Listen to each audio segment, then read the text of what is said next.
हाँ जी, good afternoon to all of you. हाँ जी, let's wait for 30 more seconds.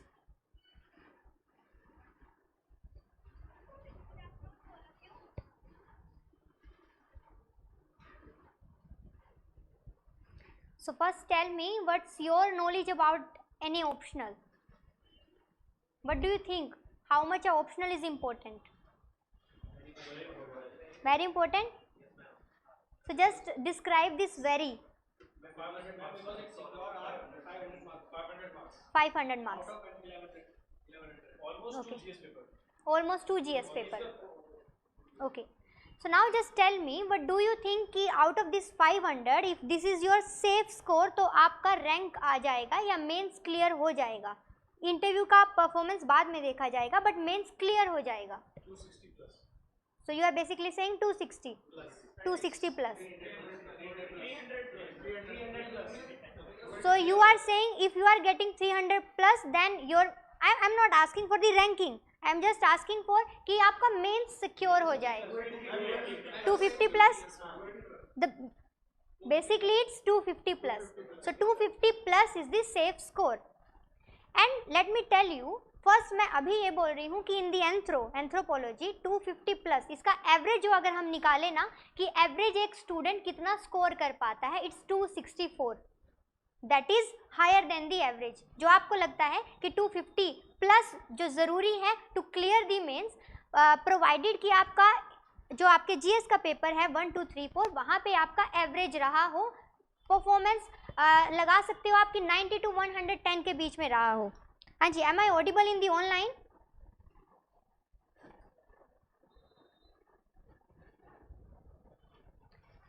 सो अभी what we are going to see is कि बेसिक, अब आज के क्लास में I am not just going to tell you कि हम पढ़ाने कैसे वाले हैं या ये कुछ या क्या हम पढ़ने वाले. आज जस्ट मैं आपको एक कॉन्फिडेंस देना चाहती हूँ कि इन केस आप एंथ्रोपोलॉजी को चूज़ करते हो तो आपका डिसीजन जो है वो गलत नहीं होगा, वो मैं स्ट्रेस दूंगी. अब now it depends upon you कि what you want to choose, कि आपको एंथ्रोपोलॉजी चूज़ करना है या नहीं चूज़ करना है. व्हाई? क्योंकि it's you whose performance is on stake, it's you whose marks are on stake. तो इस वजह से आपका डिसीजन रहेगा. बट मैं आपको एक कॉन्फिडेंस देना चाहती हूँ, एक स्ट्रेंथन पॉइंट देना चाहती हूँ कि अगर आप एंथ्रोपोलॉजी लोगे तो आप कहीं भी पछताओगे नहीं, या कभी भी आपका ये नहीं होगा कि ये मेरा डिसीजन गलत था या मैंने क्या ले लिया है, this and that.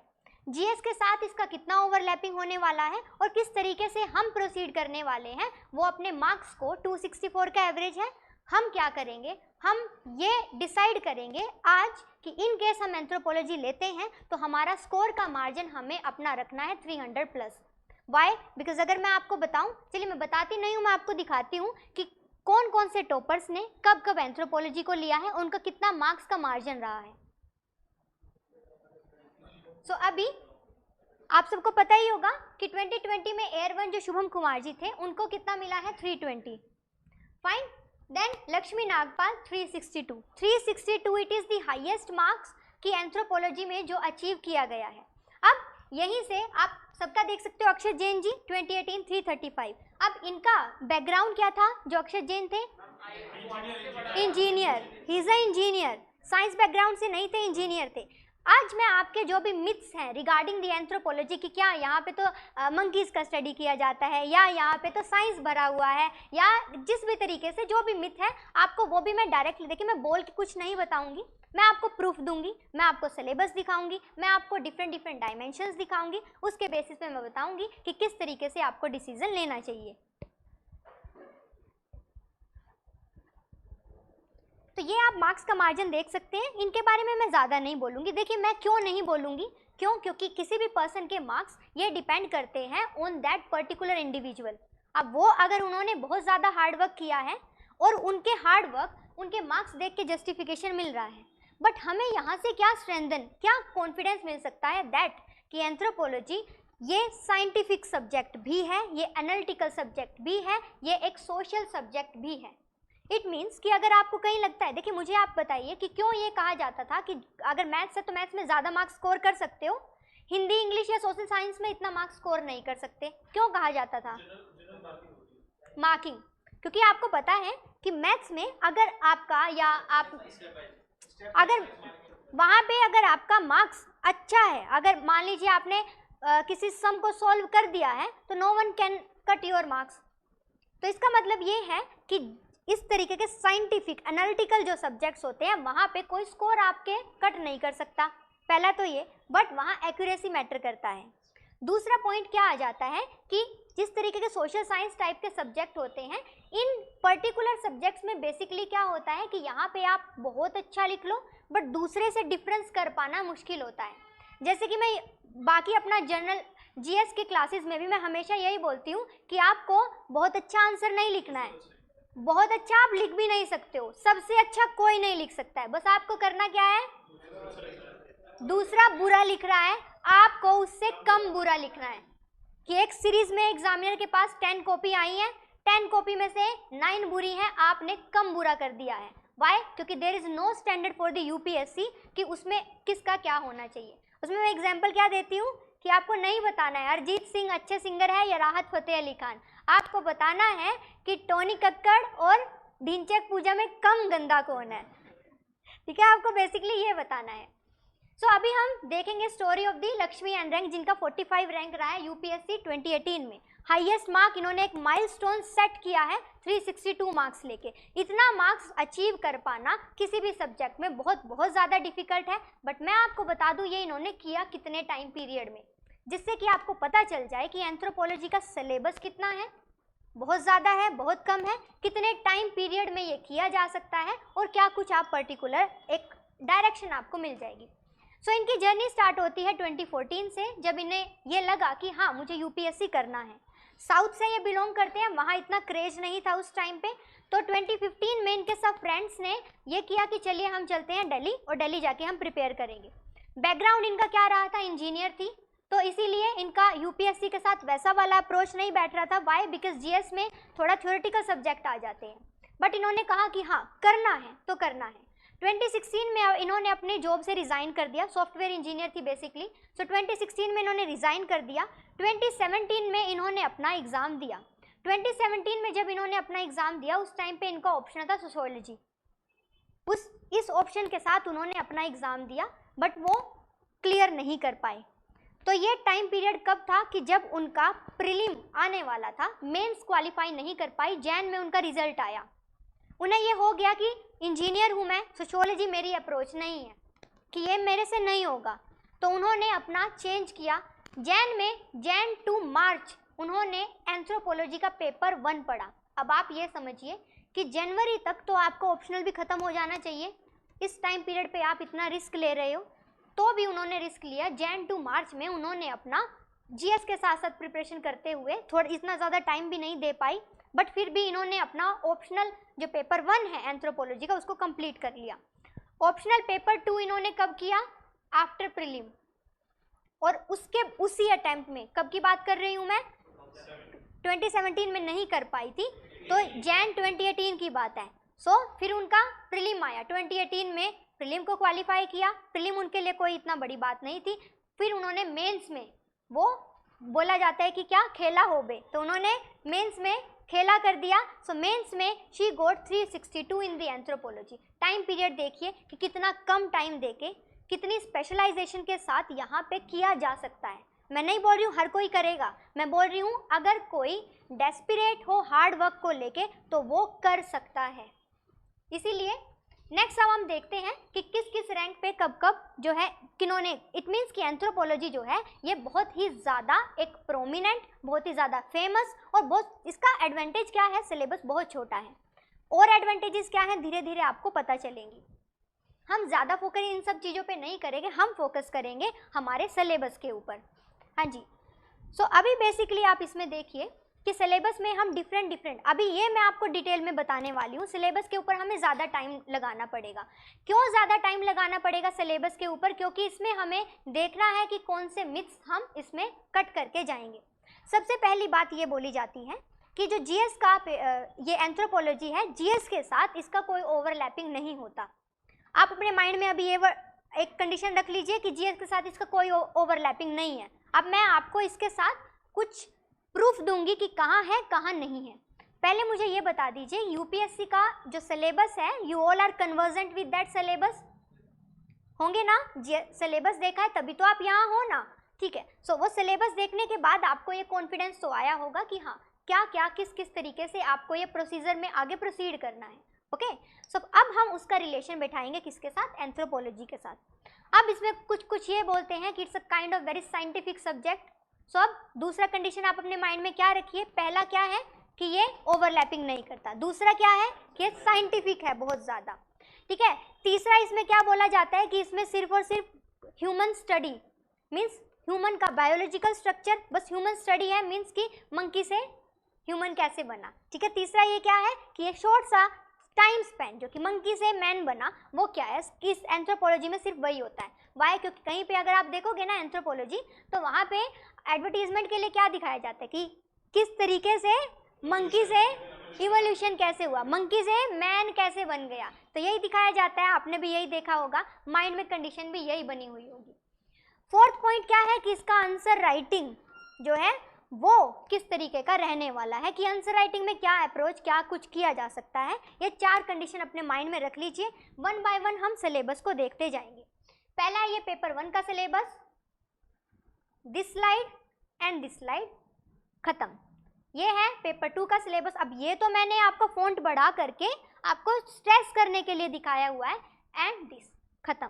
So this is the syllabus of the anthropology. अब इनमें क्या है, हेडिंग ये है, हेडिंग के अंदर तो आप जो मटेरियल है, एक चैप्टर का जो हेडिंग होता है उसके अंदर मटेरियल तो पढ़ोगे ना, सो चैप्टर का लेंथ बहुत ज़्यादा नहीं है।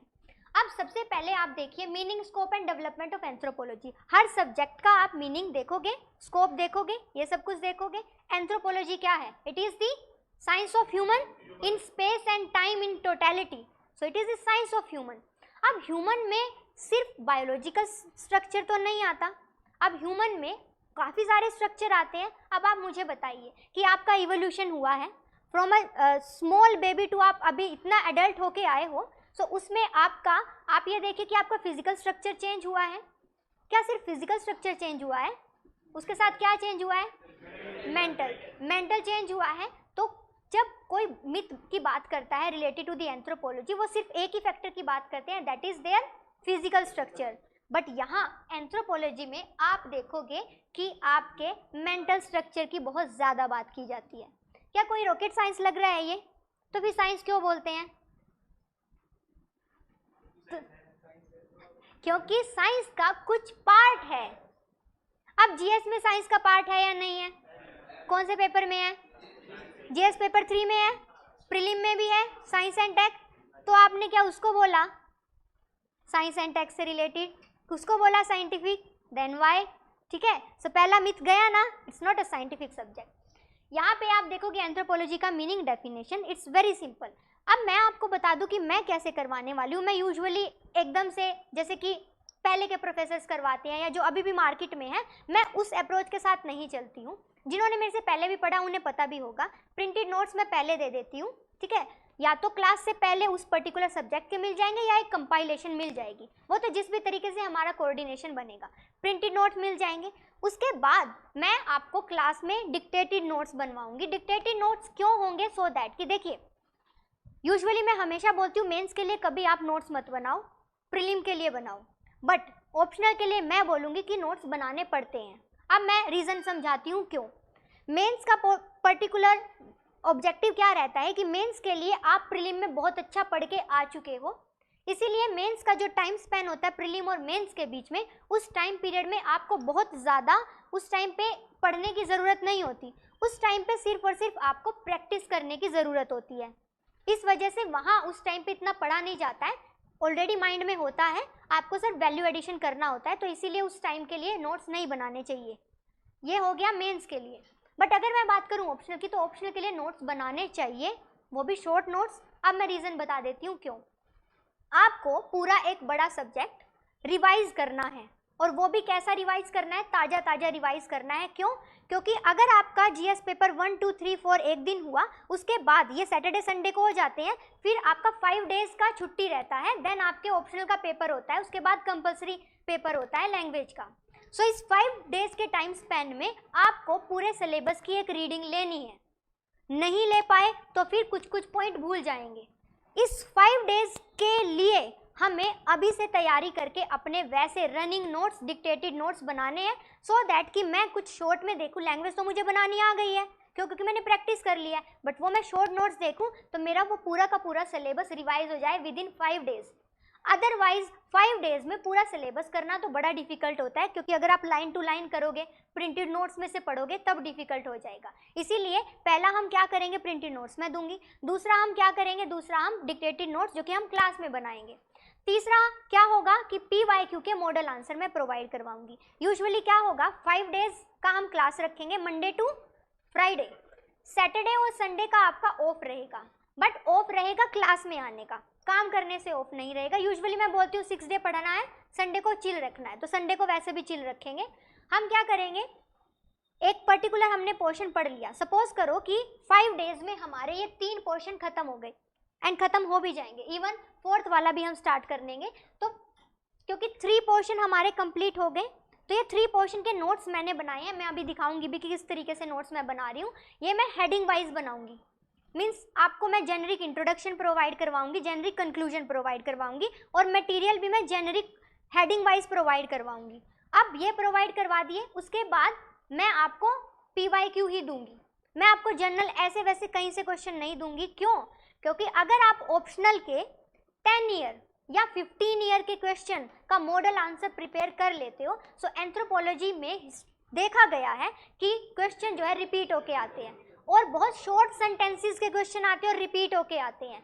तो अगर मॉडल आंसर बना हुआ है और वो याद किया हुआ है, और वो उसमें आप थोड़ा बहुत अपना वैल्यू एडिशन अलग से कर लो, तो आपको कुछ करने की ज़रूरत नहीं है, फ्री के मार्क्स हैं। एक आपका टाइम जाएगा कि सोचूं, पॉइंट बनाऊं, और एक आपके बने बनाए हैं उसको लिखूं, तो उसमें आपकी एफिशिएंसी बढ़ जाएगी। सो इस वजह से इसका अप्रोच यही रहने वाला है। ऐसे ही मैं प्रिपेयर करती हूँ, ऐसे ही मैं आपको प्रिपेयर करवाऊंगी, क्योंकि UPSC का जो सिलेबस है इज़ ह्यूज। सो GS के साथ कॉम्प्रोमाइज़ नहीं कर सकते हैं कि पूरा टाइम ऑप्शनल में 500 है तो कोई बात नहीं, हम पूरा टाइम उसी पे नहीं लगा सकते हो आप। अगर आपने उसी पे लगा दिया तो फिर आपका GS का हैम्पर हो जाएगा। इस वजह से आपको एक कोऑर्डिनेशन बना के पढ़ना है।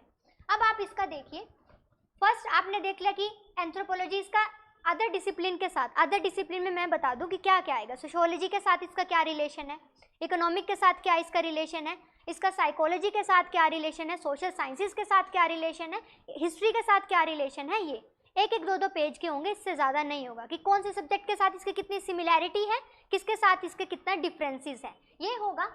नेक्स्ट आप देखेंगे मेन ब्रांचेस क्या है। सो यूजुअली जो एंथ्रोपोलॉजी है उसका 4 ब्रांचेस होता है। कौन कौन सी अभी हम आगे देखेंगे। वो 4 ब्रांचेस का ही एक कंबाइंड जो फॉर्म है, दैट इज एंथ्रोपोलॉजी। अब नेक्स्ट आप देखिए, इसमें बेसिकली ह्यूमन इवोल्यूशन क्या हुआ, एमर्जेंस ऑफ मैन। अभी मैं आपको बता दूं कि जो मंकी वाला पोर्शन है ना, this is only this to, कि कैसे चेंज हुआ है। सो अभी मुझे बताओ कितनी गलत बात है ना कि इसका और इसका पिक्चर भी ऐसा ही लगाया जाता है, तो उससे क्या आउटलुक आता है कि अरे आप तो पढ़ते ही रह जाओगे। मंकी से एक बार ह्यूमन बन गया ना, हर ह्यूमन का थोड़ी हम बताएंगे ये इस वाले मंकी से बना, इसकी ये इस वजह से ऐसी शेप है, इसका फेस ऐसा है, इसके एक्सप्रेशन ऐसे है, तो वो उसकी वजह से है। एक बार ही बन गया ना, तो उसके बाद तो बात ही खत्म।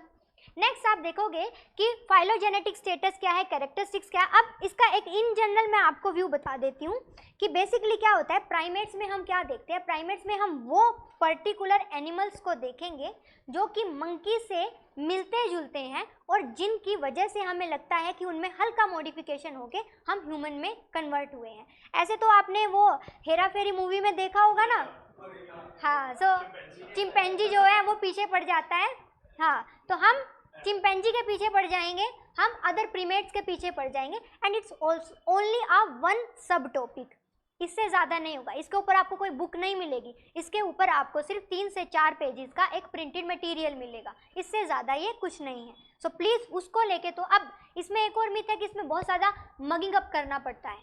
सो मैं एक आपको पॉइंट बता दूँ कि कोई भी चीज़ अगर आप पढ़ रहे हो तो वो आपको मगिंग अप करनी पड़ती है, नहीं करनी पड़ती।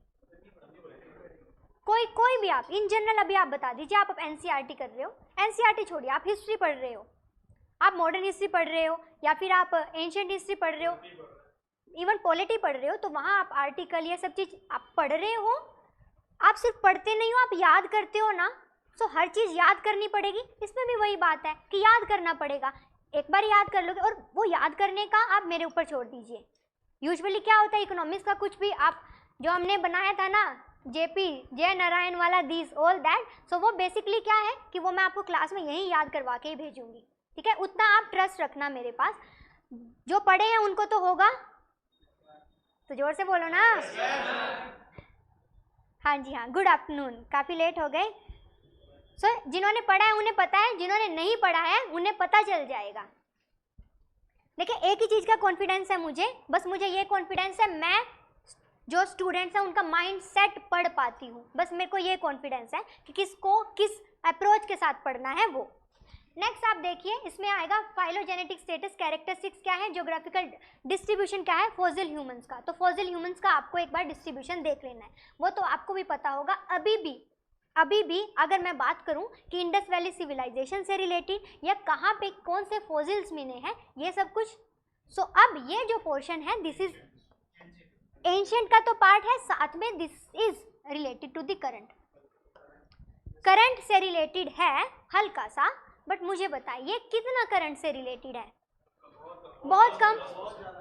पूरे 1 ईयर में कितनी न्यूज़ आ जाएंगी कि यहाँ फॉसिल मिले हैं? 3 आ जाएगी, 4 आ जाएगी, इसके अलावा नहीं मिलेगा ना। That is the largest site of the Indus valley civilization. हाँ जी हाँ, उसका न्यूज़ आया था। सो इतना ही डायनेमिक होगा आपका, इससे ज़्यादा डायनेमिक नहीं होगा।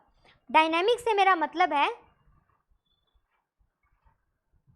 कि ये सब्जेक्ट जो है इसको कितना ज़्यादा आपको नोट्स अपडेशन की ज़रूरत है।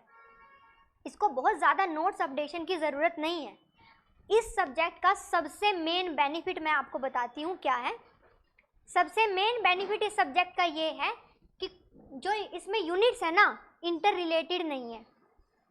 आप हर एक यूनिट को पढ़ोगे रखोगे, पढ़ोगे रखोगे। ऐसा नहीं है कि पहला नहीं पढ़ा दूसरा समझ नहीं आएगा। ये इसका मेन एडवांटेज है कि अगर आप हल्का सा, अगर आपको लगता है कि आप कल्चर और सोसाइटी वाले पोर्शन में बहुत ज़्यादा अच्छे हो तो आप यहाँ ज़्यादा स्कोर कर सकते हो। अगर आपको लगता है ये 2 यूनिट याद नहीं हुई तो इस 2 यूनिट के आउट ऑफ 250 कितने क्वेश्चन आ जाएंगे?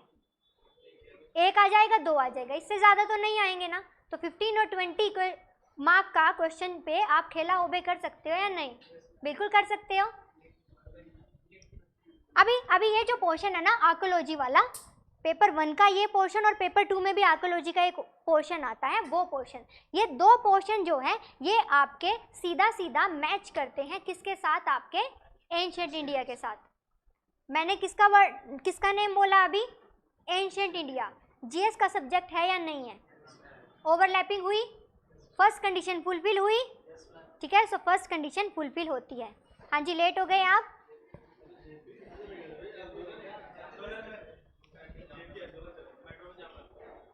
मेट्रो में भी जाम लगता है।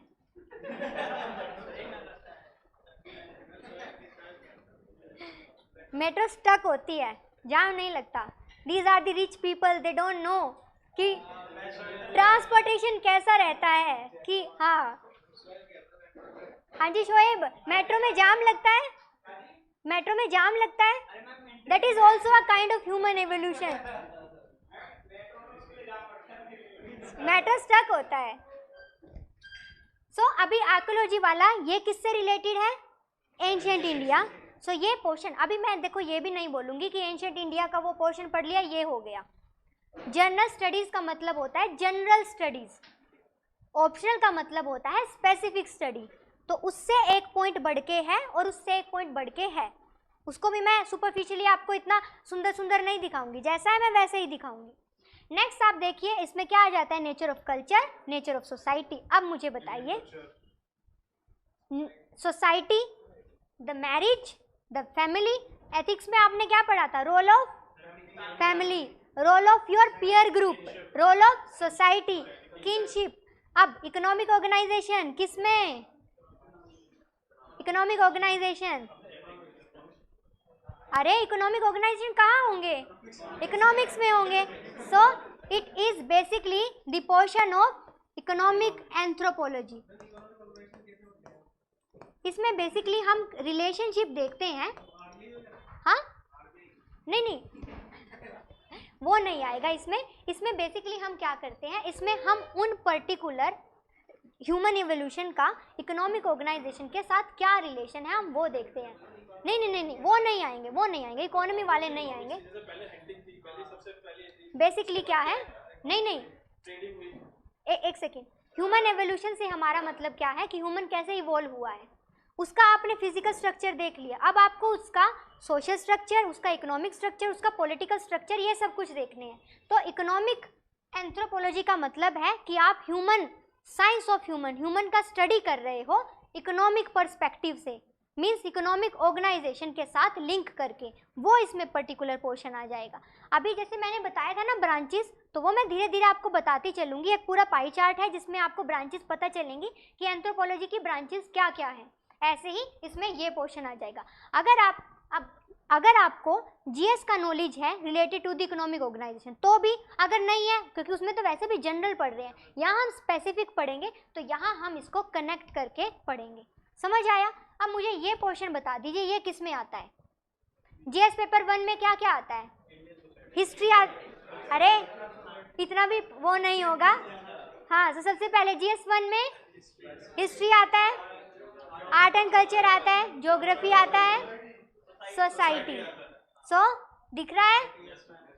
सो ओवरलैपिंग वाला फर्स्ट पॉइंट क्लियर हुआ? ठीक है। सो नेक्स्ट इसमें आ जाते हैं क्या, political organization and social control, that is political anthropology. Branches के साथ ही ये ओवरलैपिंग करता है। नेक्स्ट रिलीजन, इसमें मुझे बताने की जरूरत नहीं है। मुझे ये बताइए इसमें से कौन कौन से पोर्शन आपको लगता है कि जो आपको ईजी लगेंगे। चलिए हम क्या करते हैं ना, आपने अभी पढ़ा तो कुछ भी नहीं है, बट आपका ये माइंड में प्री कंसीव नोशन है कि वर्ड देख के मुझे यूजुअली क्या होता है ना कि सिमिलर थिंग्स अट्रैक्ट मोर। सो अगर आपको, हाँ अभी मुझे लाइन से बताते चलिए।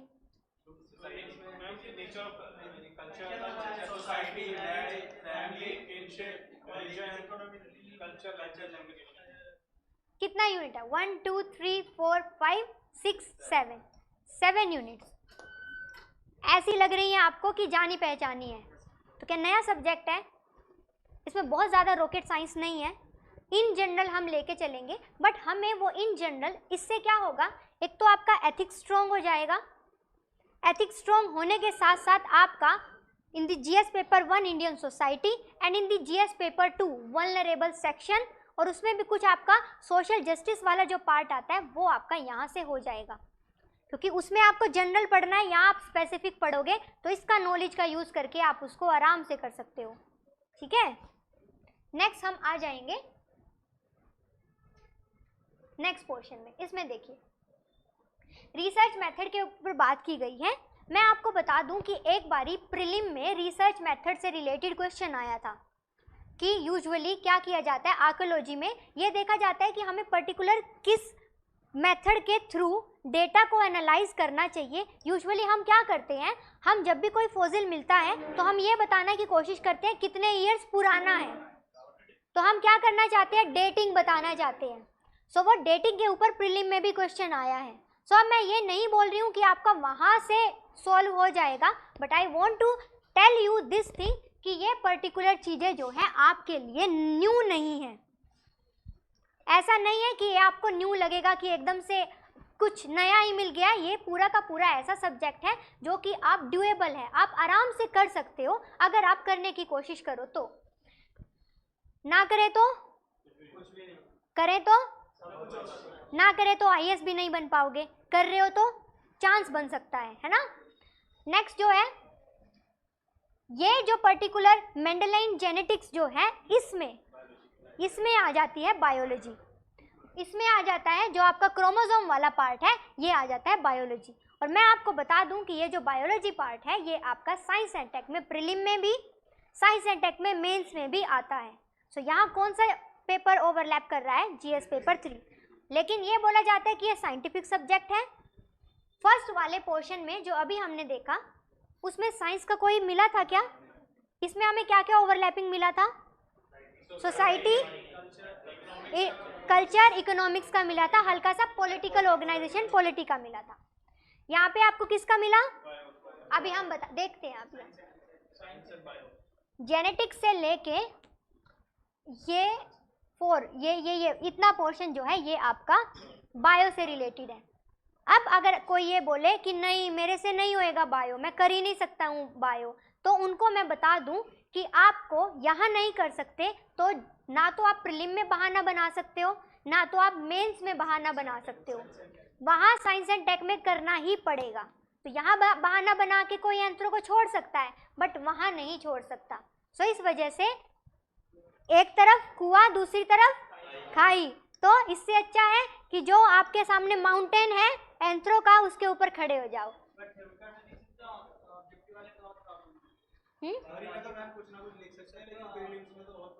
प्रीलिम में तो आपको बेसिक अंडरस्टैंडिंग चाहिए, उसके बिना तो कर ही नहीं सकते हो। नेक्स्ट इकोलॉजिकल एंथ्रोपोलॉजी, ये कौन सा पार्ट है? Environment and ecology. किसमें आता है ये? जीएस पेपर 3 एंड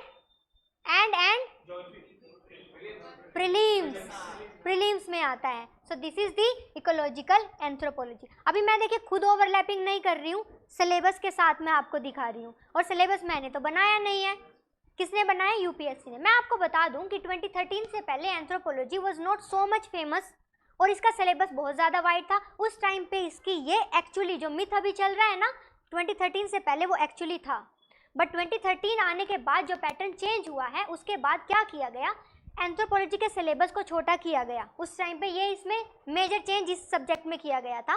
उस टाइम पे इसका सिलेबस छोटा किया गया और इसमें से जो मेजर साइंटिफिक वाला एक्सक्लूड कर दिया गया। अब ये मैंने हेडिंग्स लिए हैं। अब इन हेडिंग्स में जैसे कि एक चैप्टर होता है, चैप्टर में हेडिंग होती है, हेडिंग के बाद कुछ सब हेडिंग्स होती है। सो इसमें हर एक पोर्शन में अगर आप देखोगे 2-2, 3-3 सब हेडिंग्स देखने को मिलेगी। वो सब हेडिंग क्या है? वो सब हेडिंग यूपीएससी ने आपको एक वरदान के फॉर्म में दिए हैं, क्योंकि उन हेडिंग्स को आप कवर करोगे और उससे बाहर कोई भी क्वेश्चन नहीं आ सकता, ना ही आता है। और एंथ्रोपोलॉजी का सिलेबस क्योंकि छोटा हो चुका है तो इस वजह से यहाँ पे बहुत ही ज़्यादा आप मार्क्स स्कोर कर सकते हो। क्यों? क्योंकि आपके मॉडल आंसर प्रिपेयर्ड होंगे, डिफाइंड है, और बहुत ही छोटे सेंटेंसेस के बहुत ही कम फॉर्म में जो है यहाँ पे क्वेश्चन आते हैं।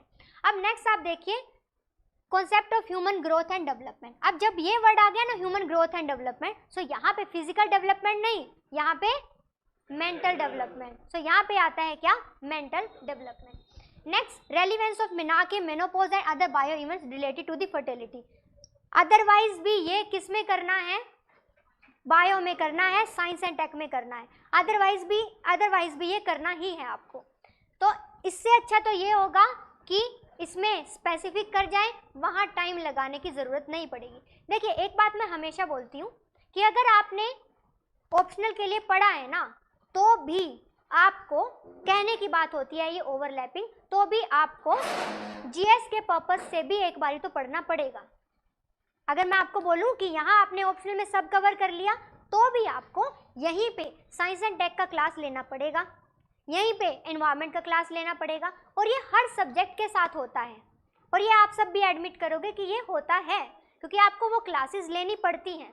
पर बेनिफिट क्या हो जाता है कि आपको सिर्फ क्लासेस का टाइम तो गया, बट उसके बावजूद जो आपको अंडरस्टैंडिंग होती है क्लास में, उस समझाने से पहले आपको समझ आ चुका है और आपकी स्पीड बहुत ज़्यादा बढ़ चुकी है। दूसरा, आपने बहुत ज़्यादा डेप्थ में किया है, तो इस वजह से जो आपको पर्टिकुलर प्रीलिम में एडवांटेज मिलेगी वो बाकी सबको नहीं मिल सकती है। और आप पैटर्न देखिए पहले का, प्रीलिम में इकोनॉमिक्स सबसे ज़्यादा आता है, पॉलिटी सबसे ज़्यादा आता है, उसके बाद इन जनरल रहते हैं सब्जेक्ट। बट अभी कुछ टाइम पीरियड से देखा जा रहा है कि ecology and environment and science and tech, ये दो गेम चेंजर बनते जा रहे हैं। सो उस गेम चेंजर में, और इवन मैं कोई एग्जैजरेट नहीं कर रही हूँ टर्म्स को, आप खुद से एग्ज़ाम देखना, अभी जाके बायो का पोर्शन बढ़ता जा रहा है, वैक्सीन से रिलेटेड, और अभी तो लास्ट इम्यूनिटी से रिलेटेड। इवन मैं साइंस एंड टेक्स भी लेती हूँ, और लास्ट जो स्टूडेंट को मैंने 2022 में साइंस एंड टेक करवाया था, इम्यूनिटी से रिलेटेड, वैक्सीन से रिलेटेड, नैनो पार्टिकल से रिलेटेड, ये सब क्वेश्चन मेरे मटेरियल से आए हुए हैं। तो ये मैं एग्जैजरेट भी नहीं कर रही हूँ, ये मैं एक्सेसिवली क्लेम भी नहीं कर रही हूँ। मेरे नोट्स में नोट्स तो छोड़िए, नोट्स तो ये होता है कि बच्चा इतना पढ़ के नहीं माइंड में ले सकता, मेरे क्लास के रिकॉर्डिंग से हो जाएंगे वो क्वेश्चन, इसका ये क्लेम मैं कर सकती हूँ इतना, ठीक है। नेक्स्ट आप देखिए डेमोग्राफिक थ्योरीज, देखिए इतना तो कुछ कुछ पोर्शन होता है जो कहीं नहीं मिलेगा, वो तो स्पेसिफिक इसमें ही पढ़ना पड़ेगा। अभी ये है कि आप डेली भंडारे में जाके तो पेट नहीं भर सकते हो, घर पे भी खाना पड़ेगा, तो वो खाना पड़ेगा। तो यही है कि हर सब्जेक्ट में से थोड़ा थोड़ा नहीं लेके चल सकते हो आप, यहाँ पे लेना है तो यहाँ पे पढ़ना तो पड़ेगा। सो ये कुछ ऐसे पॉइंट्स हैं जो कि आपको कवर करने पड़ेंगे। इवन अगर आप ये भी देखो ना, natality, pre natal, post natal, ये भी क्या है, चाइल्ड का इवोल्यूशन। यहाँ पे चाइल्ड का इवोल्यूशन नहीं है, यहाँ पे उससे रिलेटेड जो सोशल ट्रॉमा है, जो सोशल कल्चरल है, वो सब चीज़ें जुड़ी हुई हैं। तो ये पर्टिकुलर ये चीज़ आ जाती है। ऐसे ही एप्लीकेशन ऑफ द एंथ्रोपोलॉजी की, अप्लाइड एंथ्रोपोलॉजी की, एंथ्रोपोलॉजी की स्टडी को आप कहाँ अप्लाई कर सकते हो। यहाँ पे आपने सिर्फ फिजिकल इवोल्यूशन नहीं देखा, मेंटल इवोल्यूशन भी देखा है। अब क्योंकि आपने मेंटल इवोल्यूशन देखा है तो इसका मतलब क्या है कि यहाँ पे आपने ये देखा है कि एक पर्सन, मैं हमेशा क्या बोलती हूँ, value education means intelligence plus character is equal to value education. तो वो वैल्यू एजुकेशन आपका कैरेक्टर कौन बनाएगा, आपका कैरेक्टर बनाएगा आपका फिजिकल डेवलपमेंट। और वो आपका फिजिकल डेवलपमेंट कैसे होगा, एंथ्रोपोलॉजी की स्टडी के साथ। क्योंकि यहाँ आपने देखा है how the kinship works, what is the role of the family, कि एक ह्यूमन की डेवलपमेंट में उसकी फैमिली का कितना रोल है, खुद से बताइए कितना रोल है आपका, सबसे ज़्यादा, और टीचर्स का,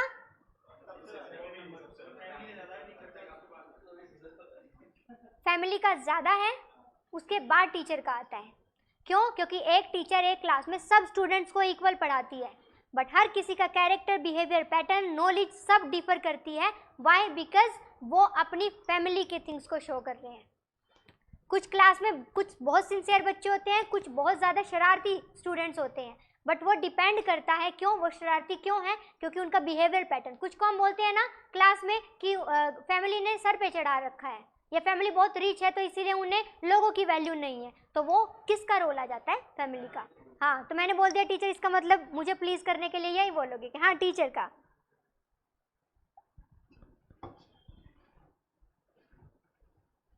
ठीक है, सो ये हो गया आपका जीएस एंथ्रोपोलॉजी का सिलेबस पेपर 1 का। अब आ जाता है पेपर 2। पेपर 2 में आपका जो जीएस पेपर 2 में वल्नरेबल सेक्शन आते हैं, जिसमें आते हैं ट्राइब्स। और मैं आपको बता दूं कि प्रीलिम में हिस्ट्री रहा है ट्राइब के ऊपर क्वेश्चन आने का, एक या दो तो ज़रूर आते ही हैं। अब आप ये बोलोगे कि ये 1 या 2 क्वेश्चन के लिए क्या हम एंथ्रोपोलॉजी ऑप्शनल लें, तो मैं बोलूँगी नहीं, उसके लिए मत लो, एंथ्रोपोलॉजी ऑप्शनल लेना है इसीलिए इसको लो। ठीक है, क्यों बेसिकली आपका बेसिक, अगर आप एक पर्टिकुलर एक थिंग के हिसाब से देखो तो ट्राइब का रिलेटेड जो मटेरियल है ना, इन जनरल वो आप नहीं कर सकते हो किसी अदर सोर्स से, क्योंकि आपका वो डेली हल्का सा ये डायनेमिक है, क्योंकि ट्राइब से रिलेटेड, देखिए डायनेमिक नहीं है ये, बट मैं आपको बताती हूँ कि कुछ केस स्टडीज़ अभी के प्रेजेंट सिनेरियो में ट्राइब से रिलेटेड। अभी मुझे आप बताइए, अगर आपने सुना हो अंडमान एंड निकोबार में एक नहीं, अंडमान एंड निकोबार में बेसिकली क्या है कि एक पर्सन थे, फॉरेन टूरिस्ट थे, वो ट्राइब का इमेज लेना चाहते थे। अच्छा, अभी भी मुझे कंप्लीट नहीं करने दोगे? नहीं, वेरी गुड वेरी गुड। सो अभी वो क्या है, वो एक इमेज लेना चाहते थे, बट ट्राइब्स जो हैं वो एक्सेप्ट नहीं करती हैं अदर पर्सन्स को। इवन अगर मैं आपको एक फैक्ट बताऊं ना, आप अपने आप को क्या अभी ऐसे समझोगे कि अभी आप हेल्दी हो, बिल्कुल हेल्दी हो, आप बिल्कुल हेल्दी हो, आपको कुछ भी नहीं है, ना कुछ जुकाम है, खांसी है, कुछ भी नहीं है। आप चले जाइए एक सेंटिनल आइलैंड पे ही चले जाइए, ट्राइबल जो पीपल है ना उनके बीच में आप खड़े हो जाइए, आपकी जो आप इनहेल कर रहे हो उसके बाद जो आप एक्सहेल कर रहे हो ना, आपके वो एक्सहेल से ही वो सब मर जाएंगे। बताइए क्यों?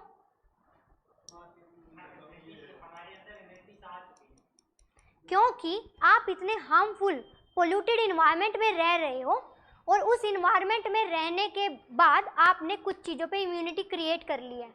अगर मैं बोलूँ अब हमने कोविड के ऊपर भी इम्यूनिटी क्रिएट कर ली है, क्योंकि वो इनबिल्ट है, बट इस टाइम आप अपने बॉडी में इतने हार्मफुल आप ऑर्गेनिज्म आप होल्ड किए हुए हो ना, तो आपकी जो आप एक्सहेल करोगे ना वो प्योर इन्वायरमेंट में रहते हैं इस टाइम पे भी, सबसे दूर बाकी सब चीज़ों से। सो इस टाइम पे अगर वो आपका एक्सहेल वो इनहेल कर लेंगे ना तो वो मर जाएंगे। क्यों? क्योंकि उनमें इतनी सी भी, उन्हें जुकाम तक की भी इम्यूनिटी नहीं है उनके पास, जुकाम में भी वो मर सकते हैं। इस वजह से वो तो उस चीज़ को पर्टिकुलर स्टडी करनी है। आप जब ये इंटरेस्टिंग फैक्ट्स को देखोगे ना आप अमेज हो जाओगे। ये फर्स्ट टाइम आपको सुनने को मिला है ना, ये इससे पहले सुना था? क्या क्या क्या सुन ना रहा मुझे। अच्छा हाँ, ट्राइब्स इंडियन सिटीजन है। बेसिकली क्या है, सेंसस में हम उन्हें ऐड नहीं कर पाते हैं। क्यों? क्योंकि हम उनके एरिया में जा नहीं पाते हैं, बट वो डिमार्केटेड एरिया हमारे हैं, आइलैंड हमारे हैं, इसीलिए हम उन्हें इंडियन सिटीजन मानते हैं। बट ना तो हमें उन्हें आधार कार्ड दिया हुआ है, कुछ भी नहीं दिया हुआ है जस्ट। और दूसरी बात ये कि हम उनको डिस्टर्ब नहीं करते, इसीलिए वो हमारे इसी से हम उनकी सॉवरेनिटी को रिस्पेक्ट कर रहे हैं। हम उन्हें डिस्टर्ब भी नहीं करते हैं, बट वो हमारा पार्ट है और हम उन्हें क्लेम भी नहीं कर सकते हैं। क्यों? क्योंकि वो सॉवरेन है। इस वजह से होंगे इंडियन सिटीजन ही ना, तो बट उनका आधार कार्ड बना हुआ है, क्योंकि बनाने जाओ आप देखो एक बारी जाके वो कैसे ट्रीट करते हैं आपको। ठीक है, सो ये बेसिक चीज़ें आपको इतने इंटरेस्टिंग फैक्ट्स पता चलेंगे रिलेटेड टू ट्राइब्स। क्यों? क्योंकि इसमें एक पोर्शन इसमें ट्राइब इंडिया का भी आता है, ट्राइबल इंडिया, इंडियन सोसाइटी। तो हाँ जी बिल्कुल बिल्कुल। अभी क्योंकि जब आप पढ़ोगे ना आपका इंटरेस्ट बनना चालू होगा। ये जो सब्जेक्ट है ना, इसमें मैंने वही बोला था कि हर एक यूनिट दूसरे से डिफरेंट है, तो इसमें आपको इतना इंटरेस्ट बनेगा ना, बोर नहीं होंगे आप, एक तो ये मैं गारंटी ले रही हूँ। अभी इसमें आप देखते जाइए, मैं ज़्यादा कुछ नहीं बताऊँगी। इंडियन विलेजेस के बारे में देखिए, ठीक है, केस स्टडीज़, कास्ट से related studies, case studies, even case studies आपको इसमें ट्राइबल की डालनी होगी। ये जो मैंने आपको बताया ना अभी, this is also a kind of case study. और केस स्टडी का स्टडी आपको किस में हेल्प करता है? एथिक्स में। ठीक है, ओके। इसमें इंडियन सोशल सिस्टम, ये सब आप देख सकते हो। कास्ट सिस्टम उसमें भी आया था, इसमें भी आया। हम क्लब करके ही पढ़ेंगे, मैं अलग अलग नहीं पढ़ाऊँगी। मीन्स जो पोर्शन अलग अलग है वो अलग अलग पढ़ाऊंगी, बट जो पोर्शन जैसे आर्कोलॉजी का है तो पेपर 1 और 2 एक साथ करके पढ़ेंगे। जैसे कास्ट वाला है तो पेपर 1 और 2 एक साथ करके पढ़ेंगे। ट्राइब रिलेटेड भी पेपर 1 और 2 ऐसे करके हम पढ़ने वाले हैं। नेक्स्ट आ जाइए, इसमें भी एक इसमें पोर्शन आता है लिंग्विस्टिक आर्कोलॉजी या फिर लिंग्विस्टिक एंथ्रोपोलॉजी। सो उसमें लैंग्वेज का रिलेटेड आप स्टडी करते हो, और आर्ट एंड कल्चर में लैंग्वेज एज ए पोर्शन एक आता है। सो वो वहाँ पे भी हल्की सी ओवरलैपिंग हो जाती है।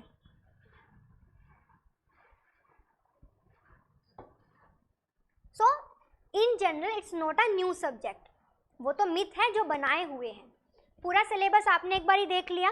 इसमें से देखिए रूरल डेवलपमेंट, ये सब कुछ भी नया तो नहीं लग रहा है ना, कुछ पोर्शन है नया, बट वो तो पढ़ेंगे तो वो भी कन्वर्जेंट हो जाएगा।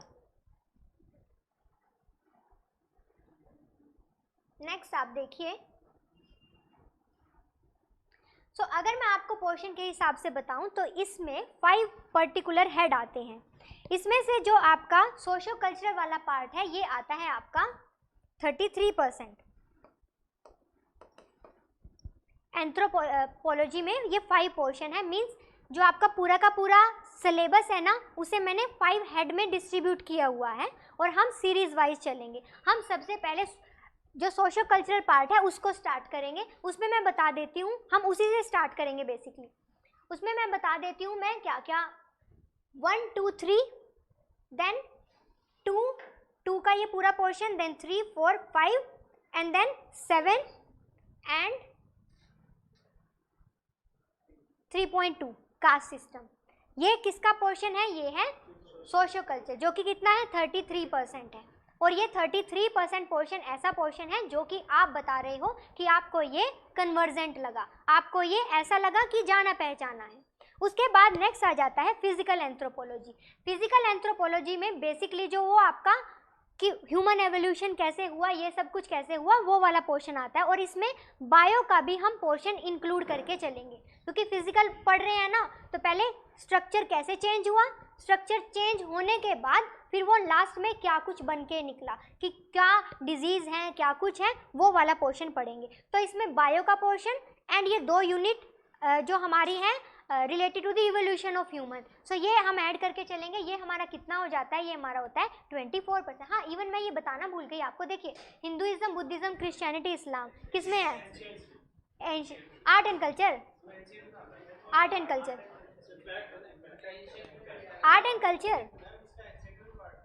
हाँ, एंशियंट में भी पार्ट, मिडीवियल और एंशियंट में भी थोड़ा पार्ट है इसका। आर्ट एंड कल्चर में हम बेसिकली इसको इंक्लूड करके चलते हैं, तो वो भी, हाँ वो भी देख सकते हो आप। तो वो कितना है, ये है 20, फिजिकल जो है ये है 24%। नेक्स्ट इसमें आ जाता है इंडियन आर्कोलॉजी। इंडियन आर्कोलॉजी में हम देखते हैं कि देखिए ये वाला पोर्शन आपने देखा, ट्राइब एंड नेशन स्टेट, ये सब कुछ। तो ये ट्राइबल इंडिया और इंडियन आर्कोलॉजी ये थोड़ा थोड़ा सिमिलर सा है। तो ये दोनों ही, ट्राइबल इंडिया 19% और ये जो आपका इंडियन वाला है वो भी 19% रहता है। उसके बाद आर्कोलॉजी जो है, जिसमें ये बोला जाता है कि अरे इतना सब याद करना पड़ेगा, डेटिंग मेथड है, दिस एंड दैट, वो 5% ही है टोटल सब्जेक्ट का। सो ये कैसे कैलकुलेट किया है, यूनिट्स को ऐड करके टोटल यूनिट का परसेंटेज निकाल के निकाला हुआ है। ठीक है, समझ आ गया। सो ये इतना पोर्शन है। हम स्टार्ट करेंगे सोशियो कल्चर से, जो कि 33% है, वो कंप्लीट करके वो हाथ में आ जाएगा। 1/3 पोर्शन हाथ में आ गया है, फिर बाकी का पोर्शन हम करना स्टार्ट करेंगे। ठीक है, सो मैं अगर मेरे से पूछो तो मैं बताऊंगी कि मुझे सबसे इंटरेस्टिंग लगता है बायो वाला पार्ट। और बायो वाले पार्ट में आप मार्क्स जो है बहुत ही इजीली ला सकते हो। और ये मैं आपको एक चीज़ बता रही हूँ कि मैं आपको, इसमें यूजुअली बोला जाता है कि डायग्राम्स बनाने होते हैं, बट डायग्राम्स को बनाने का तरीका, क्योंकि मेरा पहले लाइक अगर मैं जैसे यहाँ तो थोड़ा इधर उधर हो जाता है क्योंकि इससे सही नहीं बन पाता है, बट पेन के ऊपर ड्राइंग जो है, बहुत बड़ा आपको ड्राइंग मास्टर नहीं बनना है, आपको जस्ट रिप्रेजेंट करना है। सपोज मैं अगर आपको बोल दूँ कि अगर आपको शो करना है कि सेल कैसा होता है, सेल आपने पढ़ा है ना। और हाँ, मैं एक और बात बता दूं आपको, ये जो बायो वाला पोर्शन है ना, 10th का जो पोर्शन है उससे ऊपर नहीं है, उससे ऊपर नहीं है। तो जो अगर आप सेल बनाए तो सेल में न्यूक्लियस हो गया, साइटोप्लाज्म हो गया, तो इस तरीके से बन जाएगा। ठीक है, सो ये बेसिक एक मैकेनिज्म है इसमें।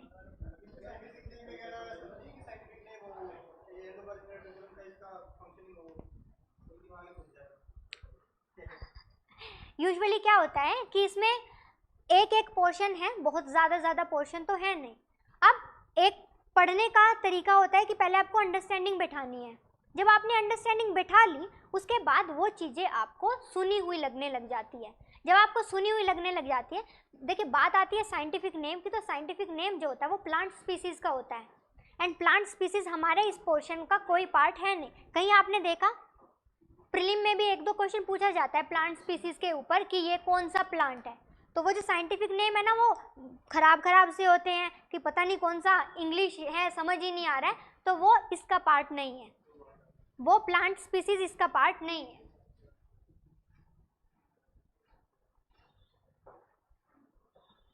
ये आपको पोर्शन ही समझ आ गया। इस तरीके से हम प्रोसीड करेंगे। नेक्स्ट आप देख लीजिए 4 फील्ड क्या होती है आर्कोलॉजी की, cultural, physical, linguistic and archaeology, ये पर्टिकुलर पोर्शन है। अब जहाँ जहाँ मुझे ज़रूरत लगेगी वहाँ मैं पीपीटी के थ्रू पिक्टोरियल ग्राफिक रिप्रेजेंटेशन के साथ आपको करवाऊंगी। अच्छा, आप में से कोई स्टूडेंट मेरे से साइंस एंड टेक नहीं पढ़ा ना? आप पढ़े हो? अच्छा, एक ही तो क्लास ली थी। प्रीलिम वाला नहीं लिया है ना? हाँ, डेमो लिया है, वो मैटर करता है। सो ये पर्टिकुलर फील्ड है एंथ्रोपोलॉजी की। नेक्स्ट मिथ्स क्या हैं? अब खुद से तोड़िए, क्या क्या मिथ है। साइंटिफिक है? नहीं है ना? आप बताइए, मैं नहीं करूँगी, आप बताओगे तो करूँगी। हाँ जी, ऑनलाइन में बताइए, फर्स्ट वाले को क्रॉस करूँ नहीं करूँ?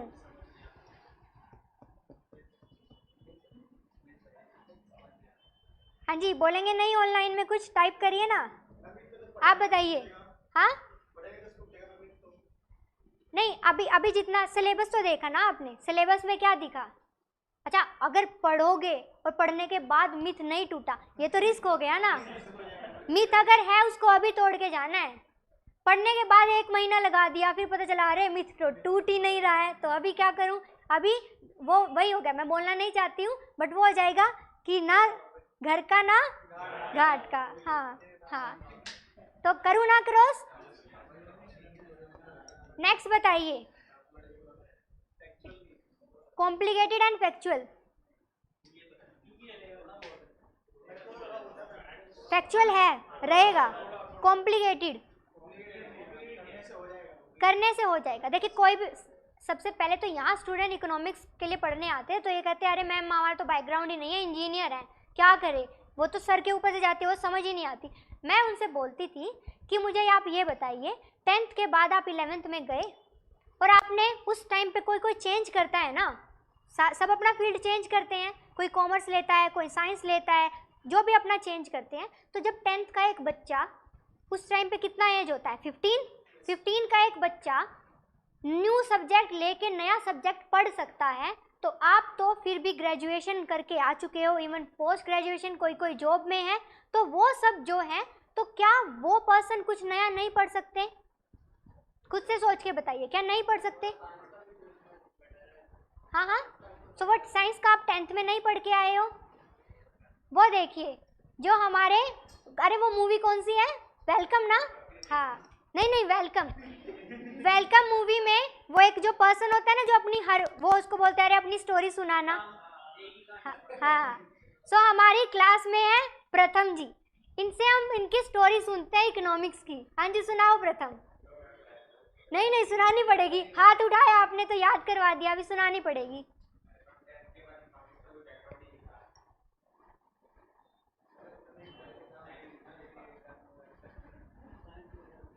नहीं, इट्स नॉट साइंटिफिक। देखिए साइंटिफिक से मतलब होता है कि पूरा का पूरा साइंस, बट आपने, एक सेकेंड, मैं फिजिकल एंथ्रोपोलॉजी जो है उसमें हमने कौन कौन सा पोर्शन इंक्लूड किया है, इसीलिए मैंने आपको परसेंटेज दी है ताकि आपका मिथ टूटे। उसमें हमने कौन कौन सा, एक तो हमने ह्यूमन इवोल्यूशन वाला, ये हमारे थ्री पोर्शन थे, ये वाला पॉइंट। दूसरा हमने इसमें ऐड किया है हमारा ये जो साइंस वाला पोर्शन है, जो कि ऑलरेडी आपको साइंस एंड टेक में करना ही है। ये 2 पोर्शन मैंने ऐड किए हैं, किसमें? ये फिजिकल एंथ्रोपोलॉजी में। और वो कितना पोर्शन है? वो 24% है।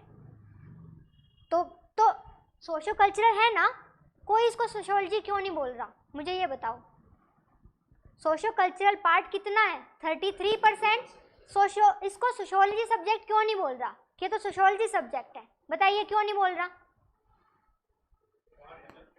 हाँ, तो फिर साइंटिफिक कैसे 100% है? साइंटिफिक का नेम ही क्यों आता है ना? मतलब हम डबल स्टैंडर्ड नहीं रख सकते ना, डबल स्टैंडर्ड मैं भी नहीं रख सकती हूँ। मैं तो आपको फैक्ट दिखा के यहाँ बात कर रही हूँ। अब आप बोला जाता है फैक्चुअल सब्जेक्ट है, हिस्ट्री कैसा सब्जेक्ट है? प्रीलिम में हिस्ट्री कितना पोर्शन आता है? Ancient, medieval, art and culture, modern history, पूरा का पूरा फैक्चुअल है। तो आप ये बोलते हो कि नहीं फैक्चुअल है तो मैं प्रीलिम में हिस्ट्री नहीं करूँगी, बोलते हो, करने का कोशिश करते हो ना? हाँ, तो कंपलसरी ये करना ही पड़ेगा। तो ये वो सेम यहाँ अप्लाई होता है। हाँ, तो ये बोला जाता है ओवरलैप नहीं करता, खुद देखा करता है। Next, it is difficult to fetch the marks. अब इस पॉइंट पे मुझे आपसे बात करनी है, टाइम है अभी हमारे पास। तो देखिए अभी तो क्योंकि कुछ स्टूडेंट अभी मेरे से पढ़े नहीं हैं, जो पढ़े हैं उनके लिए मैं बता देती हूँ। मैं आंसर राइटिंग करवाती हूँ जीएस पेपर के लिए, जो मैं आपको इकोनॉमिक्स का पेपर करवाती हूँ। सो इकोनॉमिक्स के पेपर में यूजुअली क्या होता है, आंसर राइटिंग के लिए मैं आपको मेथड बताती हूँ कि ये मेथड होना चाहिए। अब कुछ स्टूडेंट उसमें फ्लो वाला मेथड करते हैं, कुछ पॉइंट्स वाला मेथड करते हैं। आप मुझे अपने अंडरस्टैंडिंग के बेसिस पे बता दीजिए कि कौन सा मेथड आपको सही लगता है, फ्लो वाला या पॉइंट्स वाला। जिन्होंने आंसर राइटिंग नहीं करी है तो with the passage of time आप खुद से ये फील करोगे, या फिर अगर आप टॉपर्स की आंसर कॉपी को देखोगे तो आप वहाँ देखना वो फ्लो में लिख रहे हैं, फ्लो मीन्स पैराग्राफ में लिख रहे हैं या फिर वो पॉइंट्स में लिख रहे हैं। मैं आपको बता दूं कि 2013 के बाद ये लिखने का मेथड चेंज हुआ है, और ये क्यों चेंज हुआ है? एंथ्रोपोलॉजी की वजह से चेंज हुआ है। और मैं यहाँ झूठ नहीं बोल रही हूँ। एंथ्रोपोलॉजी में फ्लो में कुछ नहीं लिखा जाता है, एंथ्रोपोलॉजी में पॉइंट बेस्ड लिखा जाता है। क्यों लिखा जाता है? क्योंकि इसका सिलेबस पॉइंट बेस्ड है, और मैं अभी नोट्स भी दिखाऊंगी आपको, नोट्स भी पॉइंट बेस्ड ही बनते हैं, तो क्वेश्चन भी वैसे ही आते हैं, आंसर भी वैसे ही लिखने होते हैं। सो इस वजह से क्या हुआ, जीएस के पेपर में वो अडॉप्ट कर लिया गया। क्यों, मैं बताती हूँ। एंथ्रोपोलॉजी के जो टॉपर्स रहे हैं, जैसे कि मैं बताऊँ अनुदीप दूरी शेट्टी जी, उन्होंने एक माइलस्टोन सेट किया। उन्होंने क्या किया, एंथ्रोपोलॉजी में यूजुअली शॉर्ट सेंटेंस के क्वेश्चन आते हैं, और शॉर्ट सेंटेंसेस बना बना के आप अपना आंसर फ्रेम करते हो। तो यहाँ बहुत बड़ी इंग्लिश की आपको महारत हासिल करके नहीं दिखानी होती, पहली बात तो ये। और दूसरी बात, आपको बड़ी बड़ी स्टोरीज नहीं बनानी होती, जनरल थिंग लिखनी होती है। सो उन्होंने ये सेम अडॉप्ट किया था अपने बाकी के पेपर्स में। उनके अगर आप आंसर कॉपी देखोगे ना, और उनके बाद उन्होंने इवन अपनी बुक भी निकाली है, how to write answer writing कैसे करें, तो उसमें से अगर आप देखोगे ना तो वो टॉपर्स ने अडॉप्ट कर लिया। और अभी आप देखोगे हर कोई ये बोलता है कि आप पॉइंट बेस्ड लिखो, और पॉइंट बेस्ड क्या करता है, मार्क्स लेके आता है। अब मुझे ये बताइए, आपने फ्लो में लिखा हुआ है, एग्जामिनर को देखते ही स्ट्रेस आ जाएगा कि मैंने पूछी है एडवांटेजेस, मैंने पूछा है स्कोप, और ये इसमें से स्कोप मैं कहाँ ढूंढूं। अगर आप लिखो स्कोप, उसके बाद आप 1 2 3 4 करके आप एक्सप्लेन करो तो वो इजी लगेगा ना। तो ये एंथ्रोपोलॉजी से लिया गया है। अब अगर आप एंथ्रोपोलॉजी में, उसकी तो स्टडी ही ऐसी है, वो पैराग्राफ में लिखा ही नहीं जा सकता, वो पॉइंट बेस्ड ही लिखा जाएगा। अगर आपने वैसे उसकी स्टडी कर ली, और वैसे स्टडी करके आपने उसी को अडॉप्ट कर लिया आपने जीएस में, तो आप एवरेज 1 2 3 4 वहाँ, और आपका ऑप्शनल है यहाँ। तो अब लेकिन क्या होता है ना कि आप बहुत ज़्यादा कभी कभी क्रिटिकल हो जाते हो। एक हद तक क्रिटिकल होना यूपीएससी के प्रिपरेशन में सही है, बट उससे ज़्यादा होना वो आपकी स्टडी को हैम्पर करेगा। अभी यहाँ पे आप आज जो आपका डिसीज़न होगा, उस डिसीज़न के ऊपर आगे आपकी लाइफ डिपेंड करेगी या नहीं करेगी। क्योंकि इसके थ्रू अगर आपका हो गया क्लियर, तो फिर आप आईएएस ऑफिसर बन जाओगे। इसीलिए आपको ये बहुत ही ज़्यादा ध्यान से प्रोज एंड कॉन्स देख के करना है। यूजुअली एंथ्रोपोलॉजी को लेकर सब कौन सी बताते हैं, क्योंकि ये देखिए मार्केट है, मार्केट में अपने प्रोडक्ट को अच्छा बताने के लिए दूसरे को जब तक बुरा नहीं बताएंगे काम नहीं चलेगा। और अगर मैं बोलूँ कि मेरे को मन नहीं होता प्रमोशन करने का, और अगर मैं प्रमोशन ना करूँ तो मेरा भी काम नहीं चलेगा। बट मैं यहाँ पे आपको सिर्फ और सिर्फ कॉन्स कट करके बता रही हूँ, प्रोज बता रही हूँ। प्रोज एंड कॉन्स को इवेल्युएट करके आपका डिसीजन लेना आपके ऊपर डिपेंड करता है। वो आपका डिसीजन होगा कि आपको क्या करना है। तो ये तो मार्क्स इवन एंथ्रोपोलॉजी की वजह से बाकियों में आ सकते हैं। क्यों? क्योंकि आपका वे बहुत अच्छा हो जाता है। नेक्स्ट हम देखते हैं overlapping with the GS syllabus. ऐसे में सोसाइटी वाला पूरा culture, kinship, education, female foeticide, women के ऊपर fertility, caste system, religion, tribe सब आ जाएगा। Next Indian society, art and culture खुद ही देखा आपने, सोशल जस्टिस खुद ही देखा, साइंस एंड टेक खुद से, एथिक्स खुद से देखा, प्रीलिम में एंशिएंट हिस्ट्री, पॉलिटी, बायोटेक्नोलॉजी, ये सब आपने खुद से देखा है। बायो यहाँ 10th वाला पोर्शन आता है, वही 10th वाला पोर्शन इसमें है, क्रोमोसोम, ऑल दैट, ये सब कुछ। कोई भी ऑप्शनल ले लो आप, कोई भी ऑप्शनल, हर एक ऑप्शनल में आपको फैक्चुअली प्लस एनालिटिकल प्लस ये सब कुछ पढ़ना ही पड़ेगा। तो अगर आप इस वजह से इसको छोड़ दोगे कि इसमें नेम याद करने पड़ेंगे, तो नेम आपको सब में याद करने पड़ेंगे, नेम आपको सब में याद करने पड़ेंगे। वो आप देख लीजिए कि आपको कैसे करना है। सिलेबस बहुत छोटा है। The biggest advantage of the anthropology is कि इसका सिलेबस बाकियों के कंपैरिजन में सबसे छोटा है इसका सिलेबस। सोशियोलॉजी इसकी एक टक्कर का होता है, बट सोशियोलॉजी का एक ड्रॉबैक ये रहता है कि वो बोरिंग होने लगता है। अदरवाइज वो भी सब्जेक्ट अच्छा है, बट वो बोरिंग होने लगता है, वो उसका एक ड्रॉबैक है। बट उसकी ड्रॉबैक को एंथ्रोपोलॉजी इंटरेस्टिंग है। क्यों? क्योंकि हर यूनिट डिफरेंट है। एक दिन मैरिज पढ़ोगे, दूसरे दिन रिलीजन पढ़ोगे, सो सेम नहीं रहने वाला है। एक दिन फिजिकल एंथ्रोपोलॉजी पढ़ोगे, अगले दिन ट्राइबल इंडिया पढ़ोगे, ठीक है, वो सब चीज़ें हैं। नेक्स्ट ये बहुत ही ज़्यादा कॉन्सेप्चुअल, बड़ा ही स्टैटिक सा सब्जेक्ट है, स्टैटिक नहीं है, इसमें भी करंट का पोर्शन आता है, वो आपने खुद से देखा। ये बड़ा ही डाइवर्सिफाइड सब्जेक्ट है, इसमें डिफरेंट डिफरेंट डायमेंशंस है। अब इस सब्जेक्ट में आपने देखा खुद ही एंथ्रोपोलॉजी की 5 डायमेंशन है। अब वो 5 डायमेंशन डिफरेंट है, तो आज एक पढ़ी, कल दूसरी पढ़ी, परसों तीसरी पढ़ी, आपने एक पूरा का पूरा आप ये लगा लीजिए ट्राइबल इंडिया में क्या है, पूरा ट्राइब्स को आपने अपने अंदर समा लिया है। आपने बायोटेक्नोलॉजी में सब आपको पता चल चुका है कि ह्यूमन एवोल्यूशन कैसे हुआ, कैसे मेंटल डेवलपमेंट हुआ, ये सब चीज़ें। हाँ जी हाँ, अभी बताती हूँ कि टोटल कितने में हो जाएगा कंप्लीट। आंसर राइटिंग पैटर्न इसका बहुत ज़्यादा क्रिएटिव है, और वो आप अनुदीप दुरिशेट्टी जी का एग्जाम्पल लेके कर सकते हो।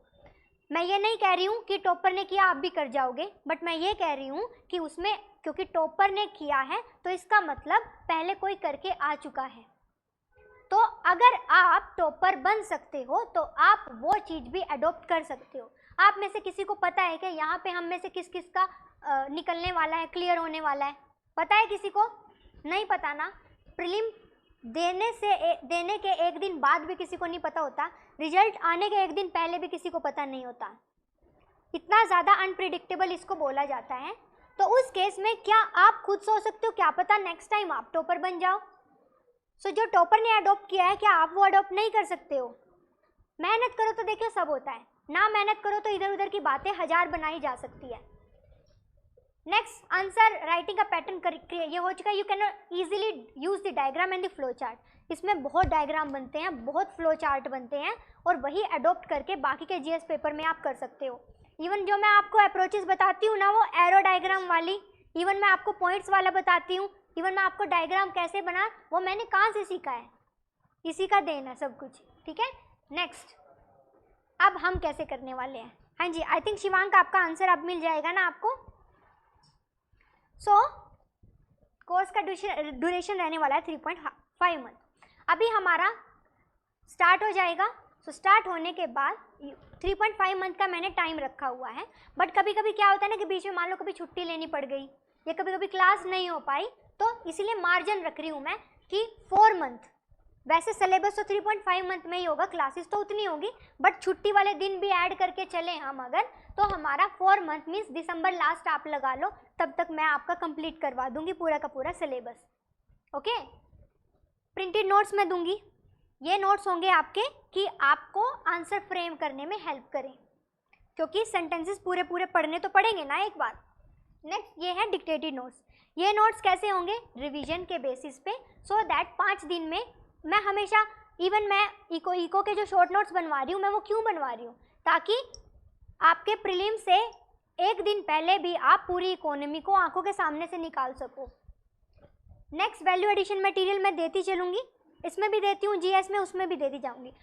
जीएस में जेनेरिक मिलता है, ऑप्शनल में स्पेसिफिक मिलेगा। मीन्स कि ऑप्शनल ऐसा भंडारा है जिसमें पूरी लेने की कोई लिमिट नहीं है, कितनी भी ले सकते हो। नेक्स्ट जो है पीवाईक्यू के आपको मॉडल आंसर दूंगी, तो अकेले ये नहीं खाते, आप सब भी खाते हो। हाँ जी, बट टेस्ट सीरीज में साथ में इंक्लूड करूंगी। 5 सेक्शनल टेस्ट है। 5 सेक्शनल क्यों है? क्योंकि 5 सेक्शन है, हमने अभी देखा था ना, तो सोशल कल्चर कंप्लीट हुआ, उसका एक सेक्शनल टेस्ट हो गया। 5 डेज का हमारा क्लास रहा करेगा, मंडे टू फ्राइडे। फ्राइडे को हम अपना ग्रुप बना लेंगे टेलीग्राम पे, या तो चैनल बना लेंगे, जैसे भी हमें सही लगेगा। उस पर मैं डाला करूँगी आपको पीवाईक्यू। पीवाईक्यू का आपका एक दिन हुआ करेगा आपका सैटरडे, वो आप खुद से करोगे, लिख के उसमें आप पोस्ट कर दोगे। एक चीज़ यहाँ पे आप डेवलप करोगे, हर किसी का आंसर मैं इवैल्यूएट करूँगी, और आप सब अपना आंसर, हम जो एक कॉमन ग्रुप बनाएंगे उसमें डालोगे। हर पर्सन दूसरे का आंसर भी पढ़ेगा और दूसरे को इवैल्यूएट भी करेगा, और फाइनल इवैल्यूएशन मेरी तरफ से मिलेगा। उस चीज़ से पता क्या होता है, जब आप किसी का इवैल्यूएट करते हो ना, तो आप ज़्यादा अच्छे से ग्रैब कर पाते हो कि इसने क्या गलती करी है, मैंने क्या सही किया है, या मुझे उससे क्या सीखना चाहिए। तो जितना आप अपने साथ वाले से सीख सकते हो उतना आप किसी और से नहीं सीख सकते हो। बट फाइनल इवैल्यूएशन मेरी तरफ से मिलेगा, क्यों? क्योंकि आपको एक डायरेक्शन देने के लिए ज़रूरी है। और फिर हम मंडे को मैं उसमें मॉडल आंसर डाल दिया करूँगी उस, तो ये हमारा पैटर्न रहा करेगा। ट्राई करेंगे कि इसी सीरीज़ में हम ऐसे ही करें, बट कभी कभी क्या हो जाता है, चीज़ें इधर उधर हो जाती है, तो हम ऐसे क्लेम नहीं करेंगे, हम रखेंगे कि हम 90% ट्राई करेंगे इम्प्लीमेंट करने का, 10% मार्जिन इधर उधर हो सकता है, क्योंकि ह्यूमन बीइंग है, जैसे हम प्लान करते हैं वैसे तो वैसे भी नहीं हो पाता है, ओके। बट हम 90% अपना ट्राई करेंगे। 5 सेक्शनल टेस्ट उसके हो जाएंगे, 4 आपके फुल लेंथ टेस्ट होंगे, 2 होंगे पेपर 1 के, 2 होंगे पेपर 2 के। तो ये आपका मेजर एक पर्टिकुलर एक्सट्रीम रहने वाला है। अब टाइम का मैं आपको ये बोल रही हूँ कि अभी जैसे कि ये लगा लीजिए कि ये जो आपका 3.5 मंथ का या जो टिल दिसंबर तक का टाइम पीरियड है ना, इस टाइम पीरियड में आपके टेस्ट के साथ इंक्लूड करके सिलेबस हो चुका है।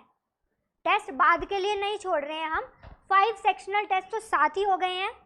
और ऐसा नहीं करवाऊंगी मैं, पहले पेपर 1 हुआ 2 हुआ, जो यूनिट सेम है ना उसमें मैं बताऊंगी ये पेपर 1 का करवा रही हूँ, जैसे आर्कोलॉजी है ये पेपर 1 का करवा रही हूँ, ये पेपर 2 का करवा रही हूँ। एक ही बार आर्कोलॉजी उठाएंगे, पेपर 1 पेपर 2 दोनों एक बार करेंगे। तो ये सब करने के बाद लास्ट में जो हमारे फुल लेंथ टेस्ट होंगे वो हमारे बाद में होंगे। मीन्स अगर मैं आपको बोलूँ कि जनवरी में हम 4 टेस्ट अपने शेड्यूल कर लेंगे, तो जनवरी में ये हमारा हो जाएगा। जनवरी में कोई क्लासेस नहीं होंगी, बस हम टेस्ट देंगे फुल लेंथ, और एक एक दिन सिर्फ सिंगल मीन्स 4 डे टेस्ट और 4 डे ही टेस्ट का डिस्कशन होगा, क्योंकि टेस्ट का डिस्कशन बहुत ज़्यादा ज़रूरी है। सो जैन में कोई क्लासेस नहीं होगी, बस 4 दिन आना होगा टेस्ट के डिस्कशन के लिए और टेस्ट देने। अब वो आपके ऊपर डिपेंड करेगा कि आपको फुल लेंथ टेस्ट जनवरी में देने हैं या तो आपको अपना प्रीलिम होने के बाद देने हैं, वो आपके ऊपर डिपेंड करेगा। बट सेक्शनल टेस्ट मैं अपनी मर्जी से लूँगी जैसे ही पोर्शन ख़त्म होगा, ठीक है, ओके। सो अभी फर्स्ट हेड में बता देती हूँ कि फर्स्ट हेड का अभी मैंने इसके जो नोट्स है इसी सीरीज में बनाए हैं। फर्स्ट यूनिट उठाया meaning and scope and development of anthropology, introduction दे दिया, देन उसके बाद मीनिंग दे दिया, उसके बाद वैल्यू एडिशन मटेरियल। अब प्लीज़ ध्यान ये देना, ये वैल्यू एडिशन मटेरियल है जिसमें कि हमें अरिस्टोटल के बारे में पढ़ने की ज़रूरत नहीं है, बट क्योंकि ये आपका स्पेसिफिक है इस वजह से मैं हल्का सा अरिस्टोटल के बारे में पढ़ाऊंगी। क्यों? क्योंकि उन्होंने ये टर्म के बारे में बताया है। अर्लियर ही was consider as the father of anthropology, तो हल्का सा तो उसके बारे में पढ़ना बनता है ना, तो एथिक्स का भी पार्ट है। और साथ में मैं यहाँ पे ये बताना चाहती हूँ कि ये जो पर्टिकुलर पोर्शन है थिंकर वगैरह नहीं आते हैं, ये सिर्फ अरिस्टोटल जी जिन्होंने, और कुछ ऐसे एंथ्रोपोलॉजिस्ट होंगे जिनकी स्टडी से हमें हेल्प मिलेगी, तो हम हल्का हल्का उनका पढ़ के चलेंगे। सो ये पर्टिकुलर देखिए इसी सीरीज़ में आपको मैं नोट्स दूंगी, ये क्लियर हो गया। उसके बाद वैल्यू एडिशन मटेरियल ये चल रहा है, ये फर्स्ट अरिस्टोटल हो गया, सेकंड वैल्यू एडिशन कि ये फिलोसफिकल सब्जेक्ट है, कहाँ कहाँ से स्टार्ट हुआ था, फिर इमैनुअल कांट के बारे में एथिक्स में पढ़ा है ना ये भी। सो उसके बाद टेलर के बारे में ये डेफिनेशन यूजुअली एक पर्सन का डेफिनेशन याद करना होता है और वो एक सिंगल डेफिनेशन याद करना होता है। किसमें ज़रूरत होगी डेफिनेशन की? जिस पर्टिकुलर आप ये लगा लीजिए कि हर एक पर्टिकुलर पोर्शन के लिए ज़रूरत नहीं होगी। ट्राइब वर्ड है उसकी कोई डेफिनेशन नहीं होगी, उसमें इन जनरल ओरिजिन होगा, तो हर की डेफिनेशन नहीं होगी, जिसकी होगी उसकी याद करनी होगी। नेक्स्ट आप ओरिजिन और डेवलपमेंट कैसे हुआ इसका, किस किस फेज में हुआ, फॉर्मुलेटरी फेज कैसा रहा, कन्वर्जेंट कंस्ट्रक्टिव फेज कैसा रहा, क्रिटिकल फेज कैसा रहा, इस तरीके से बेसिकली ये हो जाएगा। ये मैंने पूरा नोट्स नहीं डाला है इसमें, क्यों नहीं डाला है? क्योंकि अपनी कुछ चीज़ें सीक्रेट बचा के रखनी चाहिए, जो कि इसे मैं क्लास में दूंगी, हर डेमो वाले स्टूडेंट को नहीं दूंगी, जो क्लास का स्टूडेंट होगा उसको मिलेगा। ये वही है ना कि अपना कुछ सेव तो करके रखना चाहिए। बट यहाँ पे जो आपका फर्स्ट यूनिट है ना, फर्स्ट यूनिट का हाफ नोट है ये, इसके बाद जो एक्स्ट्रा स्पेसिफिक नोट है ना, जो कि सिर्फ और सिर्फ क्वेश्चन ओरिएंटेड है, वो मैंने बचा लिया है, वो मैंने नहीं दिया है। हाँ, तो अब उसके बेस पे हम ये क्वेश्चन करेंगे।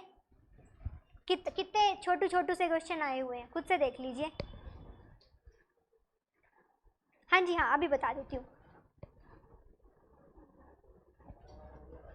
अच्छा, एक और बात, अभी जैसे शिवांक ने ये पूछा है कि ma'am total, Shivank so total कितने टाइम में सिलेबस जो है वो कंप्लीट हो जाएगा, और उन्होंने बोला है कि मैम आपकी तरफ से, तो मैं ये गारंटी ले रही हूँ जब सिलेबस मेरी तरफ से कंप्लीट होगा ना, वो सिलेबस आपकी तरफ से कंप्लीट होगा, मेरी तरफ से नहीं होगा।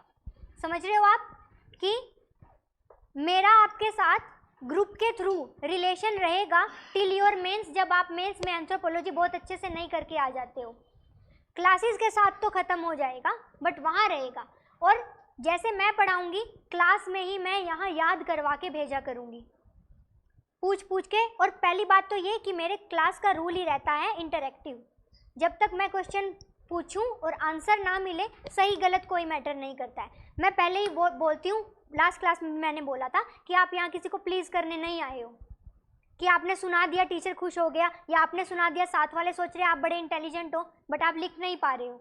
आपको किसी को प्लीज़ नहीं करना है, आपको अपना सोचना है, अपने अकॉर्डिंग आपको डिसीजन लेना है। डाउट कैसे पूछना होगा, डाउट हम ग्रुप बनाएंगे, उसी में हम, इसमें ना कुछ भी मैं ऐसे यूजुअली जीएस में मैं अपना पर्सनल इनबॉक्स दे के रखती हूँ कि आप वहाँ पे मेरे को टेलीग्राम पे मैसेज करके डाउट पूछ सकते हो, बट जो ऑप्शनल है ना उसमें जितना डिस्कशन होगा, क्योंकि उसमें है ना कुछ का अननेसेसरी डाउट भी आया रहता है कि मैम मुझे ये टर्म नहीं समझ आई थी, दोबारा बता दो, तो उसमें दूसरों को भी डाउट आ जाता है, इसलिए मैं वहाँ अवॉइड करती हूँ। बट यहाँ क्या होगा, यहाँ सब ज़ीरो से बैठेंगे और वो ज़ीरो से स्टार्ट करेंगे, तो सबका माइंड का डेवलपमेंट एक साथ होगा, तो सब अपने डाउट एक साथ क्लियर करते चलेंगे। तो हम ग्रुप बनाएंगे टेलीग्राम पे या चैनल, उसके थ्रू हम, मेरा जो भी कम्युनिकेशन लिंक होगा वो आपके साथ उसके थ्रू होगा, वहाँ पे मैं आपके डाउट भी लूँगी, इवन स्टूडेंट्स को भी प्रमोट करूँगी कि दूसरे का डाउट क्लियर करो, क्योंकि अगर आप किसी और को पढ़ाते या समझाते हो ना, तो जब चीज़ें माइंड में वो सेटल होती है ना, उसका कोई कंपेरिजन नहीं है। तो ये होने वाला है। सो हमारी क्लास का जो ड्यूरेशन है वो 2 घंटे का हुआ करेगा daily means 5 days in a week. Saturday को क्वेश्चन आपको खुद घर पे लिखना होगा, चैनल के थ्रू मिल जाएगा, संडे तक आपको वो भेज देना होगा, मंडे को आपको उसका मॉडल आंसर मिल जाया करेगा। मंडे को हल्का सा हाफ एन आवर का डिस्कशन रख के उस पर बाकी आगे चल जाया करेंगे, ठीक है। सो ये हमारा वे होने वाला है पढ़ने का।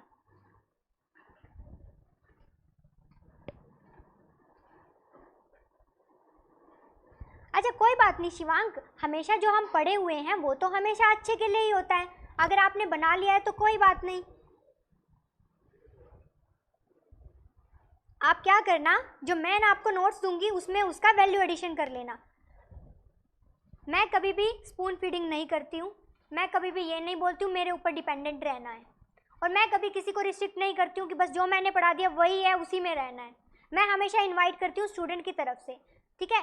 सो अब इन केस जैसे कि अभी शिवांग ने बताया कि उन्होंने फिजिकल एंथ्रोपोलॉजी के कुछ नोट्स बना लिए हैं, तो मैं खुद भी ऐसे बोलूँगी, ऐसा कोई वो नहीं है कि मेरे से ही करो this and that, but class में तो मैं अपने से करवाऊंगी, उसी के अकॉर्डिंग मैं आपका आंसर, मैं आपका जितना आप अपनी अंडरस्टैंडिंग के बेसिस पे लिख के आओगे, सही लिखा है गलत लिखा है उस बेसिस पे मैं चेक करूँगी। तो आपको क्या करते जाना है, आपको आपके नोट्स बनते जाएंगे ना, प्रिंटेड नोट्स, डिक्टेटेड नोट्स, उसमें कुछ हम एक पेज छोड़ते चलेंगे, जो कि हम वैल्यू एडिशन बाद में ऐड करते चलेंगे, तो वो कहीं से भी हम ऐड कर सकते हैं, सेल्फ सफिशिएंट आप बन जाओगे, ये मैं बोल सकती हूँ। हाँ जी, तो अभी बताइए आपको क्या लगा पूरा का पूरा अब तक मैंने ये जो राम कहानी सुनाई है। हाँ हाँ बिल्कुल रहता है स्टेट पीसीएस में, अभिनव जी से पूछिए।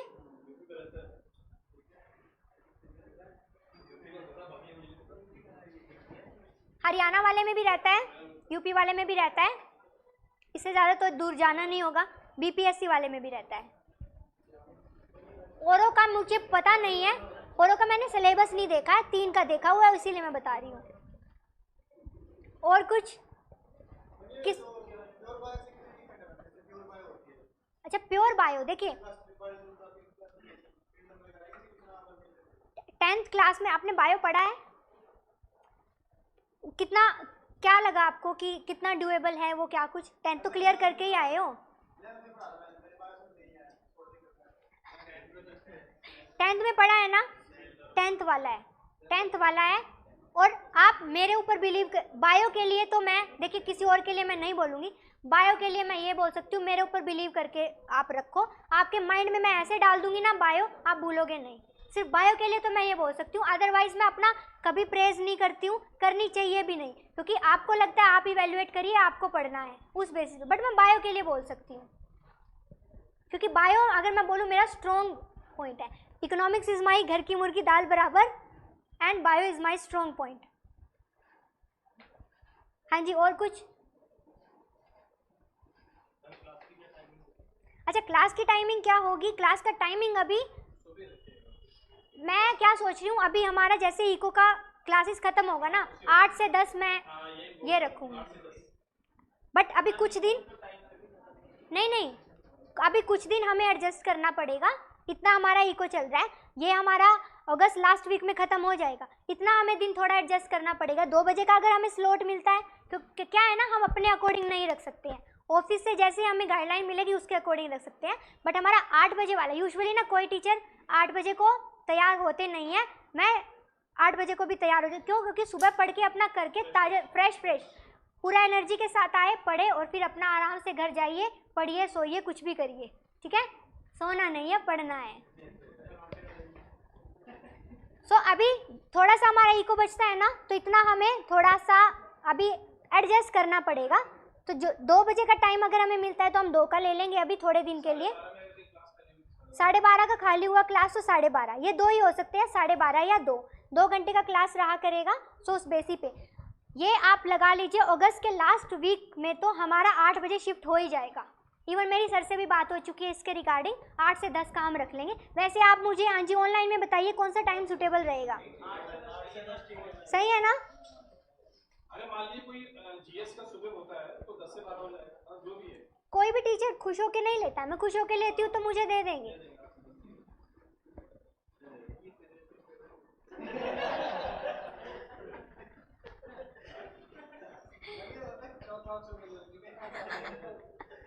नहीं, अब इनका हो चुका है, सही है ना?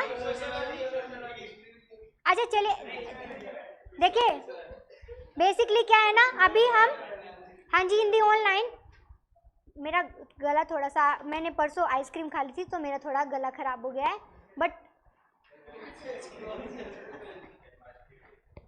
परसों नहीं, कल था जन्माष्टमी तो ठीक है।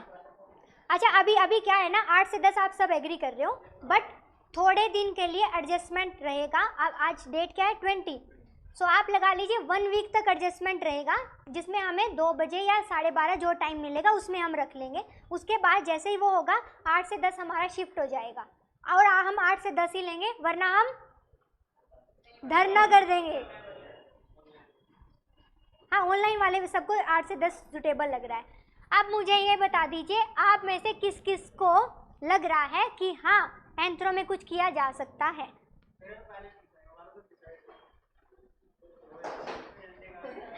डिप्लोमेटिक हो जाएगा आशीष।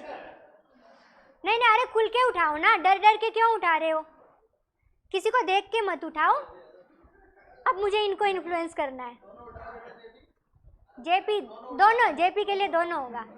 हाँ जी नीलेश, आपके लिए तो यहाँ फ्री का भंडारा। हाँ, छोड़ दोगे ना? ले लिया है,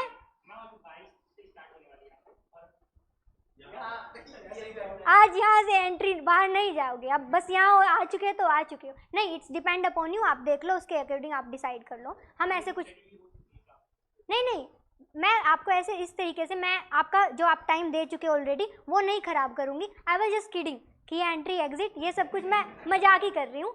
ये आपका डिसीजन रहेगा, आपको वहाँ टाइम देना अच्छा लगेगा या यहाँ टाइम देना अच्छा लगेगा, वो आप डिसाइड कर लीजिए। बट इनको मुझे इन्फ्लुएंस करना, इन्होंने कहीं टाइम नहीं दिया है। अभी एडमिशन आप लोगे, इट्स ओनली योर मिथ। आपके मिथ नहीं मैं तोड़ पाई हूँ, मेरे को वो ऑफेंसिव हो गया। हाँ जी, 11th में बायो पढ़ी तो आपसे चला नहीं। कौन कौन से टॉपिक नहीं चले? चलिए, अच्छा मैं अभी हम क्लास के बाद क्या करेंगे ना, जो मैंने साइंस एंड टेक के यहाँ रिकॉर्डेड लेक्चर है ना, उसका मैं एक्सेस दिलवाऊंगी आपको।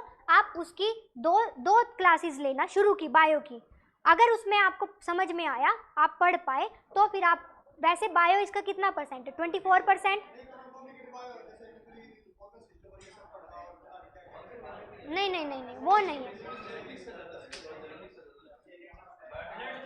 नहीं नहीं, मैं क्या बता रही हूँ, मैं आपको, अभी आपने एडमिशन नहीं लिया है क्या, तो क्या कर सकते हैं हम, मैं आपको 2 लेक्चर का रिकॉर्डेड वीडियो का एक्सेस दिलवा दूंगी, उसमें मैंने यहाँ पे साइंस एंड टेक का बायो प्रीलिम के पर्सपेक्टिव से करवाया है, ये ध्यान रखना वो प्रीलिम के पर्सपेक्टिव से है, इसके पर्सपेक्टिव से नहीं है, उसको आप पढ़ना, उसको आप देखना, उसके बाद डिसाइड करना। सिर्फ एक बायो के पोर्शन पे अगर आप एंथ्रो को, ये बोलते हैं ना कि सोने की थाली को टांग मार के जा रहे हो, तो वो गलत हो जाएगा। नहीं नहीं, एवरेज बाकी सब्जेक्ट का देखिए, किसी किसी सब्जेक्ट में अब पर्सन टू पर्सन वेरी करता है, यूजुअली 200 क्रॉस करना बड़ा डिफिकल्ट होता है, मैं सच बता रही हूँ आपको, कुछ कुछ बहुत अच्छा कर जाते हैं, एक्सेप्शन। एंथ्रो के केस में एवरेज इतना है 250 प्लस 264, अब उसको आप रेज करके 362 भी किया जा सकता है, उसको अगर आप रेज करके 301 भी कर लेते हैं ना, तो आपकी लाइफ बन चुकी है। अभी average, it's average is, but उसमें भी हाईएस्ट 300 क्रॉस कर जाता है, बट वो एवरेज है, ठीक है। अभी आप अभी जाओगे तो नहीं ना, अभी क्लास के बाद में से, अच्छा अभी क्लास के बाद आप मिलके जाना, उसके बाद। और कोई बताइए जी, हाँ जी रवि, व्हाट्स योर डिसीजन। अरे ऐसे नहीं जा सकते, पहले बता के जाना पड़ेगा। आ सकते हो, आ सकते हो।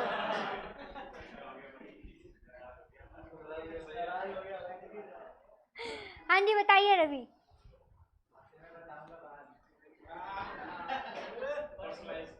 हाँ जी जेपी तो ऑलरेडी इन है ना। हाँ जी आप, हाँ क्या क्या एंथ्रो लेना है, अपनी जुबान से मुकरना नहीं है। देखिए जो ऑलरेडी, अरे एक सेकंड, अरे आप हमारे कॉम्पिटिटर, आप यहाँ पे परमिशन नहीं है आपको, ऑलरेडी बैठ चुके हैं। अरे वाह, देखिए जो ऑलरेडी ले चुके हैं, आपको तो आप हर एक में इनवाइटेड हो, मेरा कोई भी क्लास है आप इनवाइटेड हो। हाँ तो एग्जाम्पल रहेंगे ना, लाइव एग्जाम्पल। जो अपना डिसाइड कर चुके हैं उन्हें मैं इन्फ्लुएंस नहीं करूँगी, पर वो अपना प्रोज एंड कॉन्स देके अपना लाइफ का डिसीजन खुद से लो। आपके मार्क्स टेक पे लगे हुए हैं, बट जिन्होंने कुछ नहीं लिया, जो फ्रेश है, उनको मैं इन्फ्लुएंस करूँगी। क्यों? क्योंकि ये ताज़ा सब्जेक्ट है, मार्क्स मिल सकते हैं इधर उधर भटकने और इधर उधर अदर सब्जेक्ट्स में। बाकी और सब्जेक्ट्स का सिलेबस बहुत ज़्यादा है, इसका सिलेबस बहुत कम है, यही इसकी एडवांटेज है, और बहुत ज़्यादा इजी है। ठीक है, कल से नहीं, सॉरी मंडे से, ठीक है। और जैसे ही हमें टाइम मिलेगा 8 का टाइम करके अपना ख़त्म करेंगे। 8 से 10 डेली आए, क्लास किया, अपना घर जाओ आराम से। पूरा दिन वेट नहीं करना पड़ेगा, यहाँ पे क्लास करेंगे और जाएंगे। ठीक है, और कोई क्वेश्चन है आपका? हाँ जी, हिंदी ऑनलाइन। अच्छा विकास, आपको अच्छा पूरा नहीं देख पाओगे, 1 या 2 लेक्चर का एक्सेस दे सकती हूँ विकास में।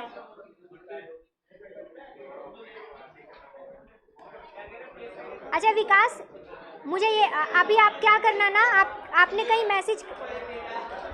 मैसेज करके ऑफिस में बताया होगा ना कि आपको एंथ्रो का ऑप्शन ये लेना है, तो आप है ना, अभी मैं जा रही हूँ ऑफिस में, आप अभी इंस्टेंट अभी नंबर पे डाल दीजिए कि anthropology optional science and tech demo. ठीक है, तो मैं पूछ लूँगी उनसे। Okay,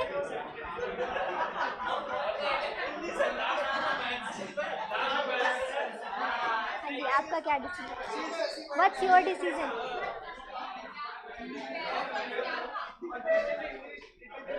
today decision?